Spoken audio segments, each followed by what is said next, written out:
अस्सलाम वालेकुम नाजरीन, मैं आपको अपने YouTube, फेसबुक, डिजिटल चैनल पे खुशामदीद कहता हूँ। पेट्रोल और डीज़ल की कीमतों में कमी के बावजूद गरीब आदमी को रिलीफ ना मिल सका। होटल, किराना स्टोर, दूध, दही, सब्ज़ी, फ्रूट वालों की मनमानियाँ अरूज पर। मुतलका इदारे खामोश तमाशाई बने हुए, हाथों पे हाथ रखे, आंखें और कान बंद करके सब अच्छे की रिपोर्ट दी जा रही। इस वक्त खल, चोकर, खाद, हर किस्म की अशिया सस्ती हुई हैं, लेकिन कोई भी रेट कम करने को तैयार नहीं।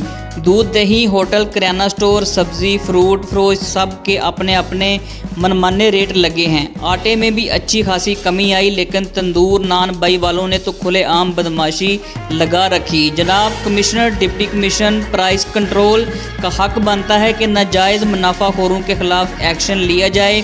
अशिया खुर्दो नोश के प्राइस को मेहरबानी करके चेक किया करें, ताकि आवाम को नाजायज़ मुनाफाखोरों के जुल्म से बचाया जा सके और ज़रा सुकून हासिल हो, और गरीब इस महंगाई के दौर में अपने बच्चों को 2 वक्त की रूखी सूखी रोटी खिला सके। वीडियो अच्छी लगी तो लाइक कीजिए।